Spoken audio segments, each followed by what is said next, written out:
This is Sean. Welcome to the American Soccer Coach. This video is about the city that I think produces the most talent in the world, which is the city of Paris, France. The reason I think Paris is such a good producer of talent is you have a high level of competition at the youth level. So, if you're playing, for example, for PSG or the Academy of Monaco, not only are you fighting to become a professional one day, but every single week you have to train really hard to make sure that you're keeping your starting job because these are some of the better academies in Europe. On top of that, in France, you have a high level of coaching at the youth level, and the infrastructure of the academies is very good. With that, in Paris, especially, soccer is the main option for these players. And so, what I mean by that is, in terms of making a living and a career for themselves, a lot of these players, from a very young age, are completely dedicated to soccer. And I would say that most countries in Europe are like that to some extent, but others have more options to fall back on. With a lot of these kids, I think that soccer really is the main option that they're focused on, not only to make money for themselves, but to also help their family. And with this, Paris is a city of immigrants. And so if you look at a majority of the players that have played for France in the past from Paris, most of their parents are from different countries. So, like, for example, you have Kylian Mbappe, you have Paul Pogba, you have N'Golo Kante, and you have Riyad Mahrez, Riyad Mahrez plays for Algeria, even though he was born in Paris in the suburbs.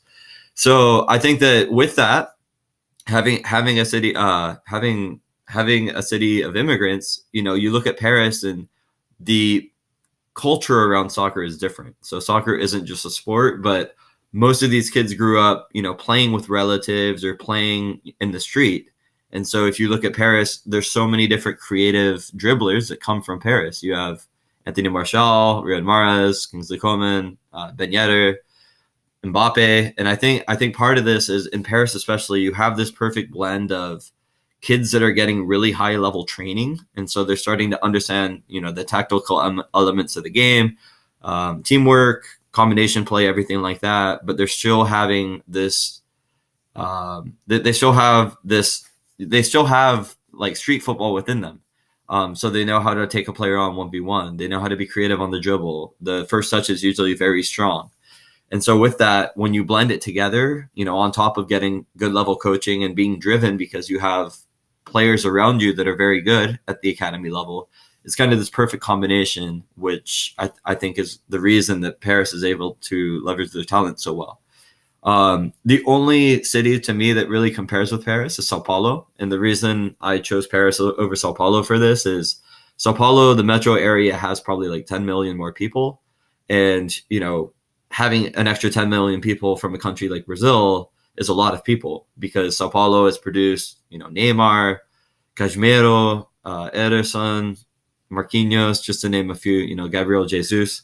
So Sao Paulo has produced a lot of players, but I think that the academy system in general is better in Paris. And, with France winning the World Cup last year, I just think that France is going to continue to be one of the most dominating teams in the world because I think Conte in 2022 is going to be 31, but you're going to have other guys like Pogba, Kingsley Coman, Anthony Martial, Mbappe that are going to be in their prime years in, 3 years from now in 2022. So I think that those are just some of the reasons that I think Paris produces so many good players. I think the final thing I'll leave with this video, and I kind of mentioned it with Mahrez, is even though you have guys like Conte, Pogba, Mbappe, etc., that play for France, there are also a lot of very good players from Paris that actually play for their parents' countries. So countries like Morocco, Algeria, Senegal, Congo. I just think of players like Bakambu, Moussa Marega, Brahimi, Mahrez, Mehdi Benatia, just so many different players that are playing for their parents' countries, that could easily have caps for France right now, but chose to go that route.